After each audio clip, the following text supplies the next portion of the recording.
In today's video, I'm going to teach you how to disable Windows Copilot from automatically starting up. If you find that Copilot is launching every time you boot up your PC and you prefer to start it manually, I'm here to guide you through the process step by step. By the end of this video, you'll have a smoother startup experience without any unwanted programs running. First, you'll need to open the Task Manager, which is a vital built-in tool in Windows that helps you manage applications and processes. To do this, simply press Ctrl, Shift, and Escape all at the same time.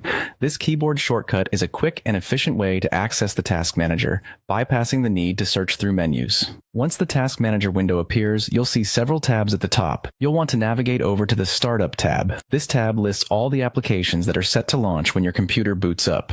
As you scroll through the list, keep an eye out for Copilot or Windows Copilot. This is the program you want to prevent from automatically starting. Sometimes programs might be listed under slightly different names, so take your time to look carefully. Once you've located Copilot, you're just a right-click away from disabling it. Right-click on Copilot and from the menu that appears, select Disable. By choosing this option, you're telling Windows that you don't want this particular program to start automatically every time you log in. Now, it's important to ensure that your changes take effect, so the next step is to restart your PC. Restarting is a simple yet crucial part of this process as it allows the system to refresh and apply the new settings you've configured. After your computer restarts, log back in to verify that Copilot doesn't launch automatically.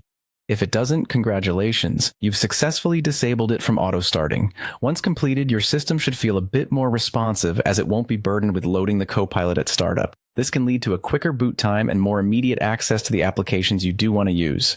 You can still run Copilot manually whenever you need it by launching it from the Programs menu, so you're not losing access to its features, just freeing up your system's startup process. And there you have it, a seamless way to disable Windows Copilot from auto-starting, giving you more control over your system's startup behavior. Thank you for watching, and I hope this tutorial has been helpful.